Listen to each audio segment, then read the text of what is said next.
Eu quero trazer uma palavra do céu ao seu coração. Eu sinto que Deus está virando uma chave. Nós precisamos sincronizar o nosso coração com o coração do nosso Pai. Nós precisamos não apenas estar preocupados com a nossa agenda. Eu imagino que haja pessoas, servos de Deus, que depois de terem que ficar parados por um tempo, mesmo em relação ao seu trabalho, agora estão ansiosos por recuperar terreno. Mas cuidado para que a agenda particular, e principalmente a agenda da terra, não encubra a agenda do céu. Nós precisamos estar sincronizados com a agenda do céu, porque quando nós fazemos a vontade de Deus, Ele prospera os nossos caminhos. Eu tenho plena convicção disso. Eu quero, nessa noite, falar com você sobre a oportunidade que está diante de nós. Oportunidade e necessidade. Os últimos 6 meses foram um tempo de grande investimento. Talvez se eu perguntasse para alguém aqui, como você descreveria os últimos 6 meses de sua vida? Eu ouviria muitas respostas. Talvez alguém diria um tempo difícil. Talvez alguém diria um tempo de apreensão. Mas eu tenho uma forma muito clara de ler esse período na minha vida e na vida da igreja. Esse tem sido um tempo de investimento de Deus em nós. Esse tem sido um tempo em que o Senhor se dedicou a trabalhar as nossas vidas, não apenas nos guardar, nos sustentar, nos alimentar, mas Ele investiu em nós, Ele nos deu um subsídio tremendo para nós avançarmos. E agora é tempo de nós usarmos tudo isso que abasteceu o nosso coração. Você sabe que eu passei 6 semanas ministrando sobre perguntas transformadoras. Eu acho que eu fiquei meio viciado nisso.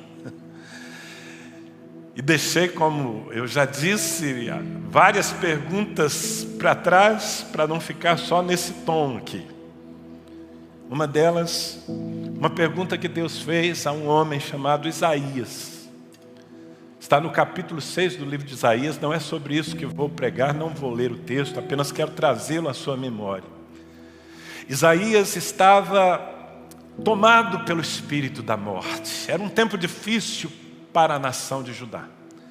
O grande rei Uzias havia morrido, e a notícia, o sentimento da morte, o luto da morte, a insegurança quanto ao amanhã, estava dominando o coração das pessoas, e de uma forma particular o coração daquele profeta. E ele começa o capítulo 6 justamente fazendo uma referência à morte, no ano em que morreu o rei Uzias. Isso já coloca aquela história em paralelo com os nossos últimos meses, porque a notícia da morte se espalhou e assustou e entristeceu. Eu acho que eu posso dizer, paralisou muita gente. Mas ele diz, no ano em que morreu o rei Uzias, eu vi o Senhor assentado sobre um alto e sublime trono. E quem conhece a passagem, é uma das passagens mais exploradas da Bíblia Sagrada, sabe que Isaías entrou na presença de Deus, e ele entrou com uma linguagem negativa. Ele entrou dizendo, eu sou um homem de lábios impuros, eu sou indigno, eu habito no meio de um povo de lábios impuros. Vai tudo mal. Essa era a impressão daquele homem de Deus. Mas à medida em que ele se expressou, Deus também começou a se expressar. Deus abriu uma janela no céu e permitiu que as vozes do céu entrassem no coração de Isaías. E as vozes do céu eram antagônicas aos sentimentos dele. Porque enquanto Isaías dizia, tudo vai mal, o povo está perdido, eu estou perdido, do céu vinha uma voz que saía da boca dos serafins que estavam diante do trono de Deus. E eles diziam, santo, santo, santo é o Senhor dos exércitos, toda a terra está cheia da sua glória. E aquela voz do céu começou a transformar o coração de Isaías. Deus enviou, você deve se lembrar, um daqueles seres celestiais como a brasa viva que tocou nos lábios do profeta. Era um investimento de Deus na vida daquele homem. E quando finalmente ele está pronto, quando finalmente ele está enxergando, não sob o ponto de vista dos homens, mas na perspectiva de Deus, ele ouve uma pergunta, que eu bem que poderia colocar na série das perguntas transformadoras. Lá no versículo 8 do capítulo 6 de Isaías, ele ouve o Senhor dizendo: a quem enviarei? Quem irá por nós? Sabe, não era uma pergunta desconectada.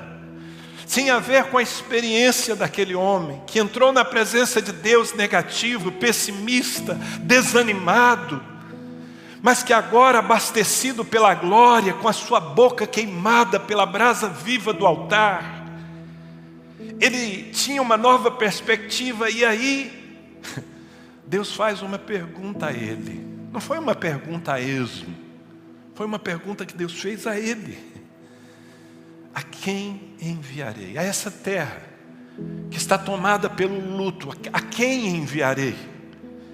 Há tanta gente, Isaías, que está como você estava antes de receber o meu investimento. Há tanta gente que está ansiosa, que está pessimista quanto ao seu futuro, insegura.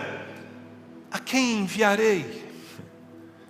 E a resposta daquele homem foi: eis-me aqui, Senhor, envia-me a mim.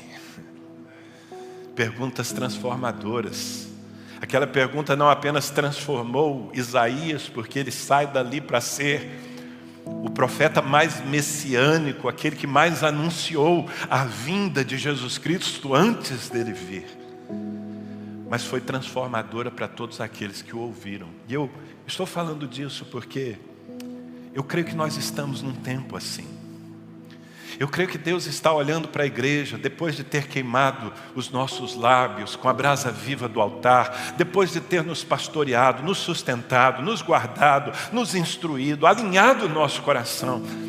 Agora Deus está olhando lá para fora e perguntando para cada um de nós: a quem enviarei? Quem irá por nós? Eu gostaria de ler duas passagens bíblicas que estão nos evangelhos de João e Mateus, mas nas quais Jesus aborda o mesmo tema. A primeira delas está em João capítulo 4, quero ler do versículo 31 ao 36. Acompanhe com muita atenção essa leitura que aqui está na Nova Versão Internacional. Enquanto isso, os discípulos insistiam com ele: mestre, come alguma coisa. Mas ele lhes disse: tenho algo para comer que vocês não conhecem. Então seus discípulos disseram uns aos outros: será que alguém lhe trouxe comida? Disse Jesus: a minha comida é fazer a vontade daquele que me enviou e concluir a sua obra. Vocês não dizem: daqui a 4 meses haverá a colheita? Eu, porém, lhes digo: abram os olhos e vejam os campos, eles já estão maduros para a colheita. Aquele que colhe já recebe o seu salário e colhe fruto para a vida eterna, de forma que se alegram juntos o que semeia e o que colhe. Essa é a primeira passagem. E eu quero lembrar a você o contexto em que Jesus teve essa conversa com os seus discípulos. Ele estava em Samaria, estavam passando por ali. Num determinado momento, Jesus para à beira de um poço, fora da cidade, e envia os seus discípulos para buscarem alimento. É por isso que a conversa vai para o lado da comida.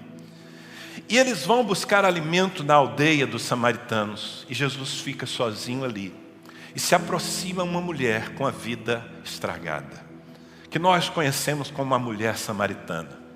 Uma mulher sedenta, uma mulher que estava a todo custo buscando um sentido para a vida. Já tinha se casado várias vezes, todos os seus casamentos tiveram uma crise e foram destruídos, não sabemos exatamente porquê. E agora ela estava num relacionamento completamente reprovável. E Jesus puxa a conversa com ela.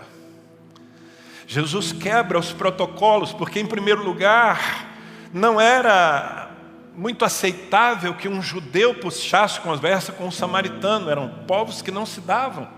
Tanto que a mulher se surpreende e diz: mas como podes tu, um judeu, conversar comigo que sou uma samaritana? Mas Jesus insiste na conversa. Mais do que isso, era um homem ali num lugar ermo, puxando conversa com uma mulher sozinha, ao meio-dia. Ela escolheu a hora que ninguém ia. E muitos pregadores dizem que é porque ela tinha uma vida tão estragada, tão reprovável, que ela não queria mesmo se encontrar com ninguém. As pessoas iam buscar água no início do dia, no final da tarde, mas ela foi ao meio-dia, sol a pino. E lá estava Jesus. E daquela conversa, essa mulher descobre que a água que ela buscava não era de fato daquele poço de Jacó, mas era a água da vida que Jesus lhe ofereceu, e ela bebeu dessa água. E ela sentiu algo que ela nunca tinha sentido antes. E ela fica tão empolgada que ela sai dali e entra na sua cidade, na sua aldeia, uma pequena cidade, chama todo mundo. Ela diz: eu encontrei alguém que conhece a minha vida, que me deu sentido. Ela dá o seu testemunho e a cidade vem para ouvir Jesus e pede que ele permaneça ali, e ele faz isso por 2 dias. É nesse meio que Jesus tem essa conversa com seus discípulos. Ele está impactado pela transformação que aconteceu na vida daquela mulher tão carente, pelo simples fato dele ter lhe dado atenção, ter lhe dirigido a palavra.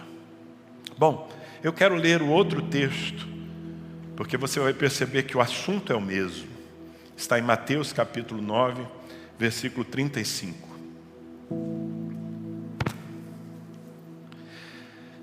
Jesus ia passando por todas as cidades e povoados, ensinando nas sinagogas, pregando as boas novas do reino e curando todas as enfermidades e doenças.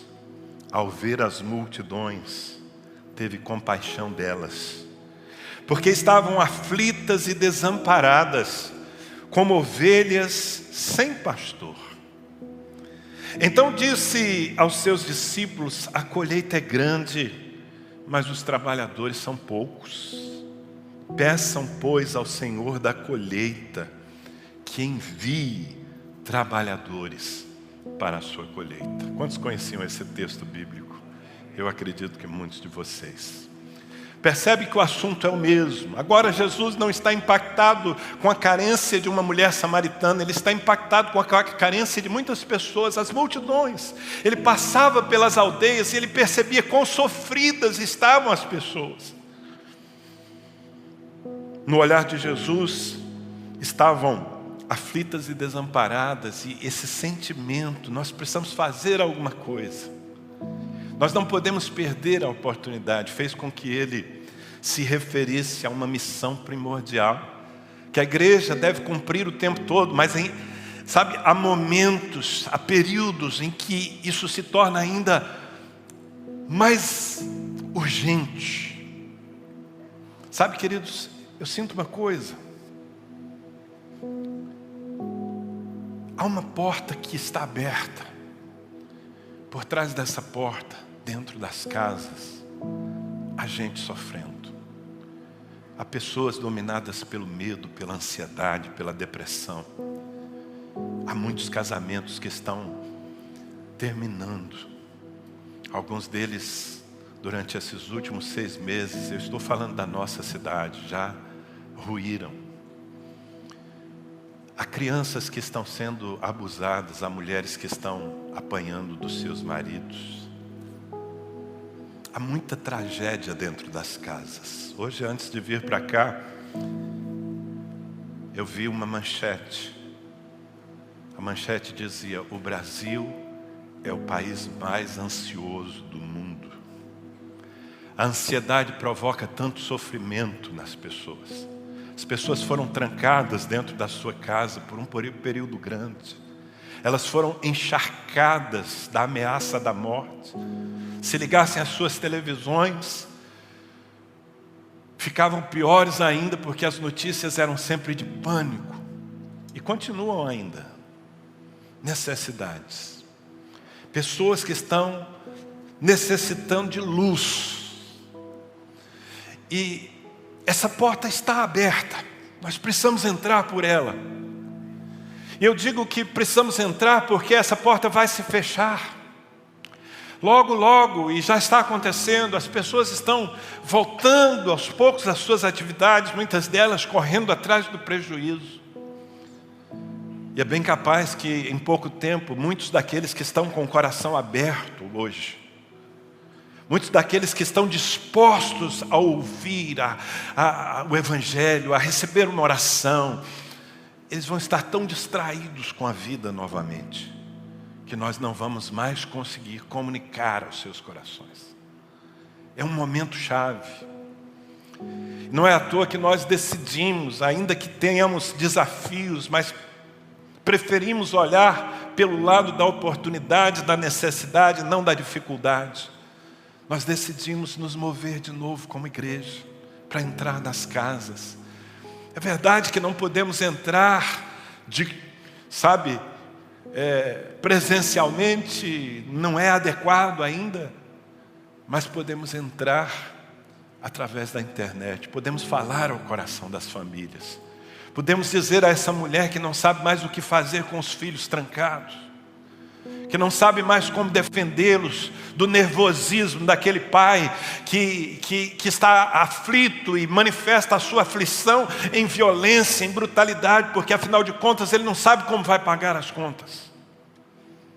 Nós precisamos dizer a essas pessoas que existe uma saída, que existe uma pessoa chamada Jesus Cristo, que é um recomeço, e esse recomeço não é o recomeço, da faca nos dentes, não, é o recomeço da bênção, é o recomeço daqueles que têm o Senhor ao seu lado e que por isso prosperarão em novos tempos. Mas é preciso que nós cheguemos a essas pessoas e digamos. E eu quero destacar aqui algumas das coisas que Jesus falou justamente nesse contexto, porque nós precisamos, todos nós aqui estamos desafiados.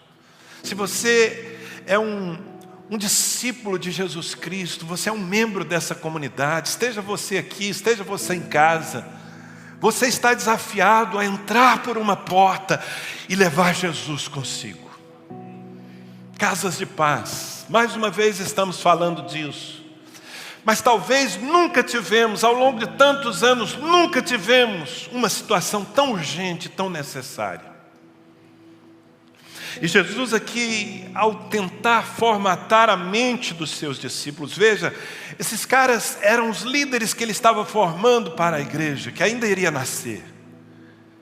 Jesus se aproveita daquilo que ele tinha vivido ali na beira do poço de Jacó, depois de ter conversado com uma mulher carente, com uma mulher sedenta, com a vida destruída, e ver a transformação acontecendo em sua vida. Jesus chama os seus discípulos e apresenta algumas necessidades. A primeira delas foi de que eles erguessem os olhos para enxergar.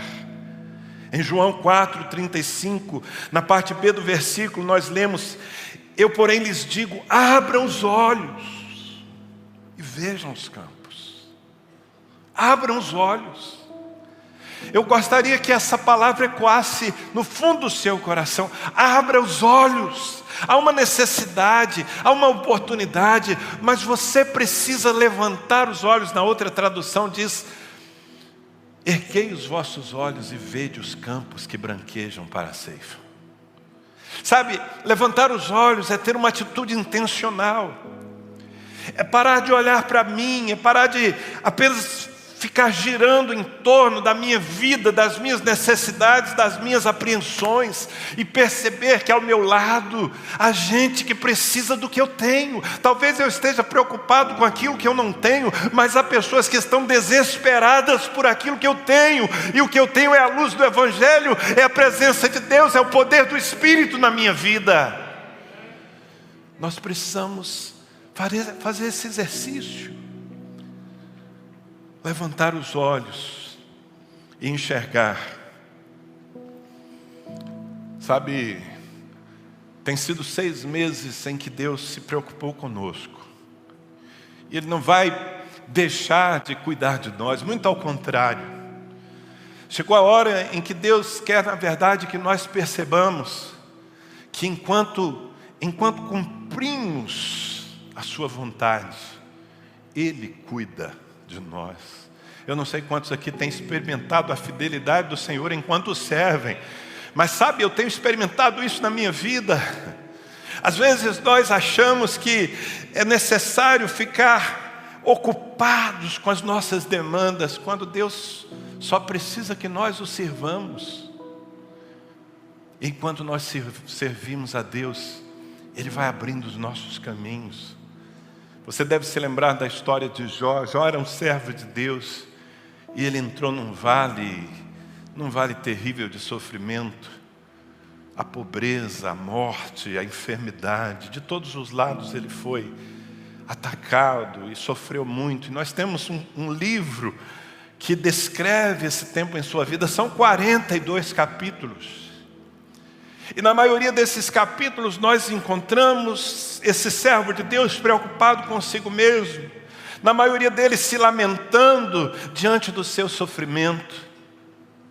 Às vezes ele está discutindo com os seus amigos, às vezes ele está discutindo consigo mesmo, às vezes ele está discutindo com Deus e dizendo que não é justo aquilo que ele está passando.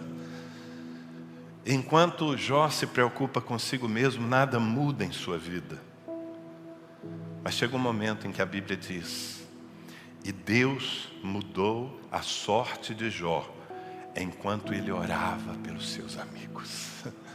Quando Jó percebeu que se ele tirasse os olhos de si, colocasse os olhos nos outros para abençoar, quando ele percebeu que esse é o propósito da vida, ele começou a praticar isso. Então Deus fez uma reviravolta, e aquilo que ele tinha perdido, ele recuperou em porção dobrada. Meus amados, é tempo da gente fazer o exercício de abrir os olhos para enxergar a necessidade das pessoas. Mas há algo que Jesus também procura deixar claro para os seus discípulos nessa conversa. Era que eles precisavam ser tomados por um sentido de urgência. Diga comigo, urgência. Você que está aí na sua casa, repita essa expressão, urgência. Sabe, nós precisamos entender a urgência desse tempo. Jesus diz no versículo 35, vocês não dizem daqui a 4 meses haverá a colheita? Eu, porém, vos digo, os campos já estão maduros para a colheita. Jesus estava dizendo para os discípulos, vocês estão olhando lá para frente, esperando o momento já chegou. Talvez você, depois desse ano tão diferente, parte dele, né? Tão pelo avesso, você tenha pensado, bem, esse ano não deu para fazer muita coisa. Esse ano nós não nos movemos em casas de paz, ainda que eu tenha que reconhecer que muitos de vocês têm evangelizado, têm trazido pessoas para a célula, têm estendido a mão para aquele que sofre, e nós temos gente nova na casa de Deus, mas nós não fizemos um movimento assim, grande, coletivo, em busca do perdido. E talvez alguém estivesse imaginando, isso é para o ano que vem, isso é para depois da vacina, isso é para quando a gente tiver uma maneira de entrar nas casas sem nenhum constrangimento e nenhum risco. Daqui a 4 meses, Jesus está nos dizendo, eu porém vos digo que os campos já branquejam. Os campos já estão maduros, queridos. E por que urgência? Porque quando o fruto está maduro, ou ele é colhido, ou ele se estraga. Você entende isso? Nós precisamos entender que há um fruto maduro. Se ele não for colhido agora, pessoas que estão pensando nesse momento, enquanto cultuamos a Deus, desfrutamos da sua paz, há gente ao redor de nós, nessa cidade, que está pensando em suicídio. Há pessoas que já decidiram deixar a sua esposa, o seu marido. Há filhos que já estão tão revoltados com o que estão vivendo dentro de suas casas, que eles já decidiram tomar o caminho das drogas, da alienação. Se nós não corrermos agora, a colheita se perde. Eu não sei, alguém aqui tem uma árvore frutífera na sua casa? Você tem a bênção de ter um quintal com árvores frutíferas? Quem tem? Alguns poucos, né? A maioria de nós aqui é do asfalto, né? E no asfalto nada brota. Pois é, você que tem uma árvore frutífera na sua casa, você sabe que quando os frutos ficam maduros, ou você colhe, ou eles se perdem. Não é assim? Jesus estava se referindo aos campos de trigo, tão comuns naquele lugar. Já estava maduro, já estava tudo branquinho. Era hora da colheita. Eu fico imaginando o que teria sido daquela mulher samaritana se Jesus não tivesse se aproximado dela e puxado conversa, quebrado os protocolos, perdido o medo de ser julgado pelos outros, de ser mal compreendido até por ela. Se Jesus não tivesse dado valor àquela mulher que não tinha mais valor para ninguém, o que teria sido da sua vida? Foi uma oportunidade, a única. E eu acredito que há oportunidades que precisam ser abraçadas por nós nesse momento. Nós temos um propósito. Se você está frequentando a sua célula, eu espero que você esteja, porque essa é uma igreja em células. E se você não está frequentando a sua célula, você está sem pastoreamento. Mas aqueles que estão frequentando semanalmente as suas células, já estão engajados nisso. Nós decidimos que até o dia 27 de setembro nós vamos procurar portas abertas, onde possamos entrar levando Jesus Cristo. Essa é a missão que todos nós temos. Colher o fruto, porque das duas uma, ou ele se perde, ou alguém chega primeiro e colhe. E olha, queridos, eu tenho uma má notícia para vocês: Satanás não entrou em quarentena. Ele está colhendo tanta gente, definitivamente colhendo tanta gente. Jesus está dizendo: parem de olhar lá adiante, é agora, urgência. Mas Jesus não coloca o assunto, e eu não quero colocar sobre você o assunto apenas sob a forma da necessidade, da urgência, da responsabilidade. Tudo isso é real. Nós temos uma responsabilidade, porque se nós não manifestarmos o Evangelho, quem manifestará? O apóstolo Paulo, certa vez, ele disse: todo aquele que invocar o nome do Senhor será salvo. Mas como invocarão o nome daquele de quem nunca ouviram? E como ouvirão, se não há quem pregue? E como pregarão, se não forem enviados? Então, claro, existe uma responsabilidade, mas muito mais do que uma responsabilidade, existe um prêmio. Jesus usa esse argumento no versículo 36, ele diz assim: aquele que colhe já recebe o seu salário e colhe fruto para a vida eterna. Sabe qual é a tradução disso, meu querido? Enquanto você faz a minha obra, eu te abençoo, eu te pago para fazer a minha obra. Alguém aqui recebe? Não? Se você não quiser a sua parte, passa para mim que eu recebo. Sabe, o que Jesus está dizendo é: quando você se dedica às minhas coisas, eu me dedico às suas. O meu reino é um reino de recompensa, quando você faz a minha vontade, quando a sua prioridade é a minha. E ouça, não há uma oferta que você possa trazer ao altar que valha mais do que uma pessoa. Você pode vender todos os seus bens, você pode trazer todo o dinheiro que você conseguir levantar e colocar no altar. Isso não valerá a vida de uma pessoa que você pode trazer aos pés de Jesus. Esse é o valor do reino de Deus. E eu ouso profetizar aqui, baseado no que Jesus disse, que aqueles que agora, nesse tempo em que nós temos que fazer tantas coisas, em que nós temos que, quem sabe alguns de nós, correr atrás do prejuízo, porque estivemos parados por tanto tempo em nossos negócios, em nossas necessidades.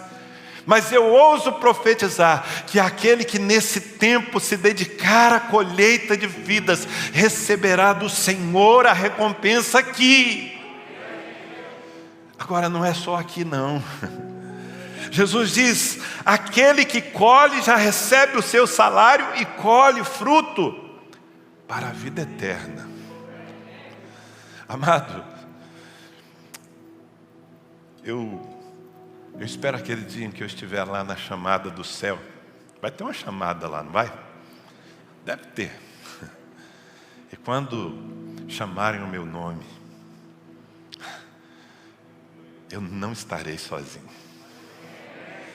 Haverá muitas pessoas que vão se apresentar junto comigo e dizer, eu estou aqui porque você anunciou o Evangelho, eu estou aqui porque você fez uma oração por mim, eu estou aqui porque eu ouvi algo pela internet e o meu coração ardeu por Deus.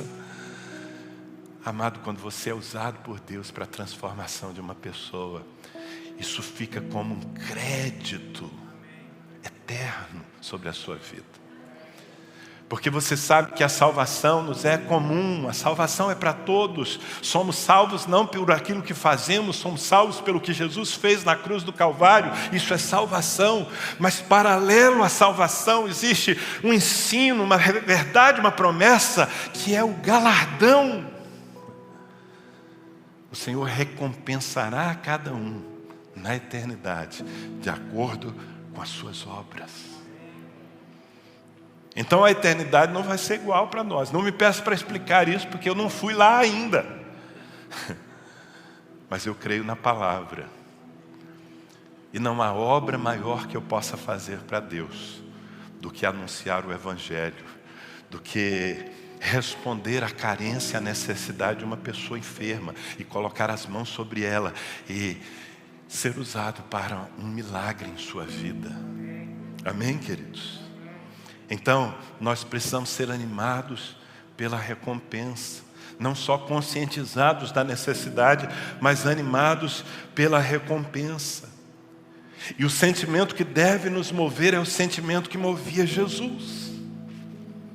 No segundo texto que nós lemos, Mateus capítulo 9, no versículo 36, diz: ao ver as multidões, teve compaixão delas porque estavam aflitas e desamparadas. A maioria de nós aqui sabe o que é aflição. Não é verdade? Uma pessoa aflita. Quanta gente aflita. Mas há algo que é pior do que o sentimento de aflição. É o sentimento de desamparo. Talvez você tenha se sentido aflito em algum momento nos últimos meses, mas desamparado não. Desamparado não. Desamparado não porque você tem o Senhor, desamparado não porque você tem a igreja, desamparado não porque você tem pastores que alimentam, que cobrem, que oram pela sua vida, sim ou não? Mas aquele que está aflito e desamparado, Jesus tinha contato com as pessoas no meio da multidão e o coração dele doía. É isso que significa compaixão. Ele se compadecia. Pensa de novo nessa palavra, eu já expliquei o que ela significa tantas vezes aqui. Padecer, sofrer, compadecer, sofrer com. Sentir a dor do outro, sentir a aflição do outro, sentir o desamparo do outro. E quando Jesus percebia aquelas pessoas que estavam desamparadas, por quê? Porque não tinham pastor. Eram ovelhas, mas não tinham pastor. Jesus se enchia de compaixão por elas. E agora o que ele estava fazendo? O que ele está fazendo aqui nessa noite? Ele está compartilhando a sua compaixão com você. Por favor, recebe no seu coração a compaixão de Jesus Cristo. Recebe a compaixão por aquela criança que está sendo abusada dentro de casa. Recebe a compaixão por esse homem que não sabe o que faz, que não se domina, que se tornou violento porque afinal de contas ele perdeu o controle da própria vida. Tenha compaixão por ele. Recebe compaixão por esse jovem que já entrou no mundo das drogas e não consegue mais sair. Tenha compaixão. Tenha compaixão, esse é um tempo de compaixão. Sabe, não se trata de números, não se trata de nós termos uma meta. Porque o sentimento que Jesus tinha em relação às multidões era o mesmo sentimento que ele tinha em relação a uma mulher samaritana. Compaixão. E quando nós somos abastecidos com a compaixão, então nós vencemos os nossos bloqueios. Nós jogamos fora as nossas justificativas e desculpas. E nós nos dispomos a fazer aquilo que tem que ser feito. A vontade do meu Pai. Eu acho muito engraçado, na primeira história, Jesus, ele usa, nós sempre imaginamos, eu acho que é a tendência de todo mundo, né? Imaginar um Jesus austero, sério, sempre falando sério. Mas às vezes Jesus brincava. Imagina, ele manda os discípulos à aldeia buscar comida, e quando os discípulos voltam, ele não quer comer, e os discípulos falam, Senhor, come alguma coisa. Ele diz, eu tenho uma comida que vocês não conhecem.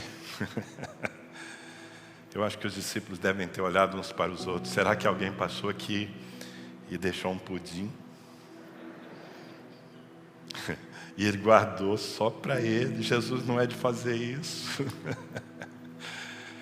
E aí depois de despertar a curiosidade dos discípulos, Jesus diz, a minha comida é fazer a vontade do meu Pai, completar a obra que Ele me deu. Essa é a minha comida, essa é a minha prioridade. Depois eu faço o resto. Que esse Espírito nos tome agora, em nome de Jesus. Amém? Que o seu coração seja tomado por esse Espírito. Amado, se você é convertido, nasceu de novo, recebeu o selo do Espírito Santo em sua vida, você tem aquilo que alguém anseia desesperadamente. Você não pode se negar a fazer a colheita desse momento.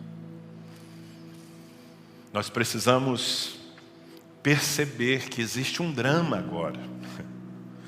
Jesus diz no versículo 37 de Mateus 9, então disse aos seus discípulos, a colheita é grande, mas os trabalhadores são poucos. A colheita é enorme, a necessidade é enorme, nós não fazemos ideia. E Jesus está dizendo, os trabalhadores ainda são poucos. Sabe, já faz falta. Se todo mundo for, e se você não for? Sabe aquela coisa que a gente precisa de todo mundo, e todo mundo ainda não é suficiente para fazer toda a colheita? Nós já estamos assim. Agora imagine que uma parte de nós, por causa do comodismo, da timidez, das desculpas, do medo, da incredulidade, que uma parte de nós diga, Senhor, não conte comigo. Não conte comigo. Ouve a voz de Deus, a pergunta transformadora, a quem enviarei? E faz de conta que não está em órbita, né?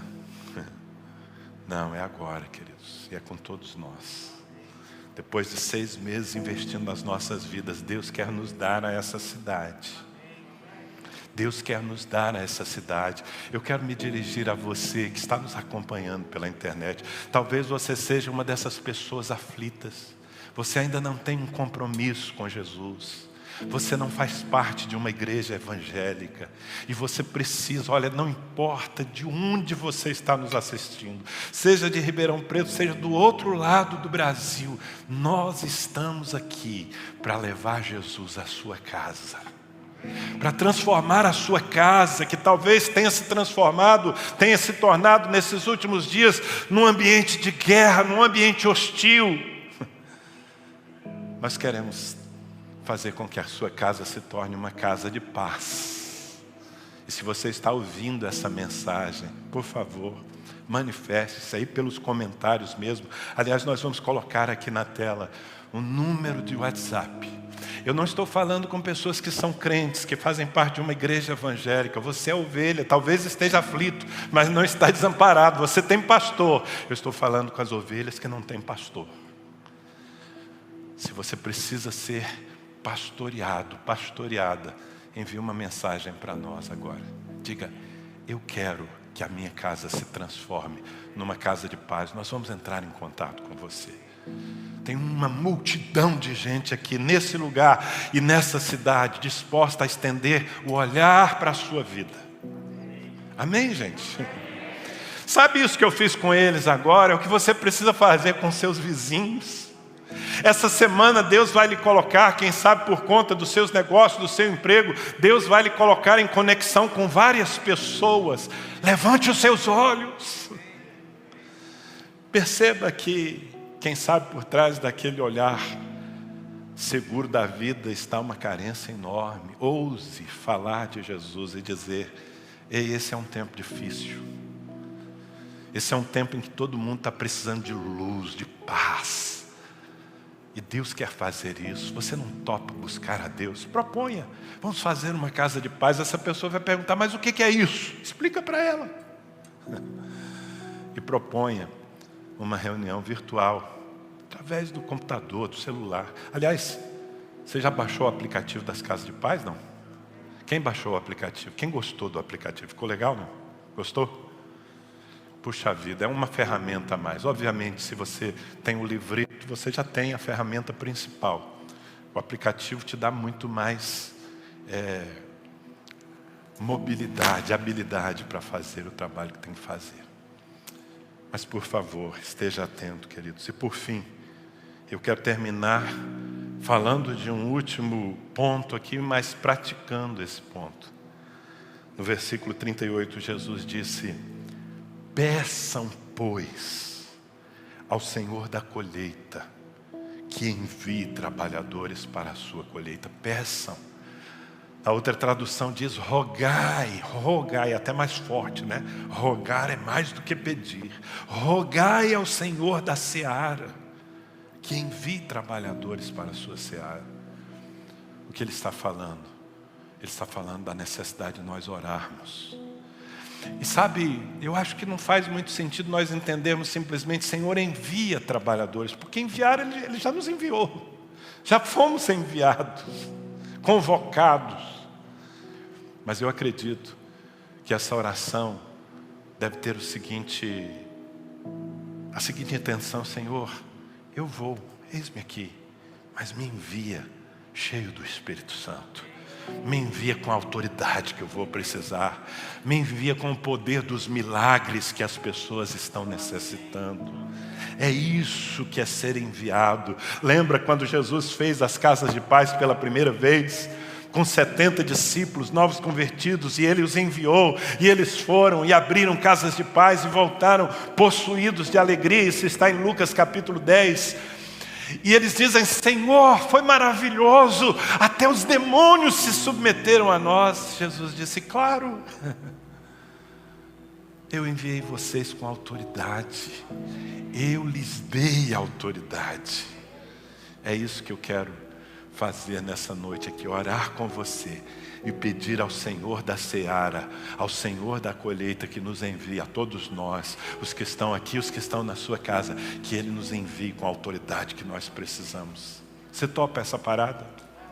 Quantos estão dispostos a levantar os seus olhos para perceber onde estão as samaritanas desse momento? Onde estão as ovelhas aflitas e desamparadas? Fique em pé, por favor.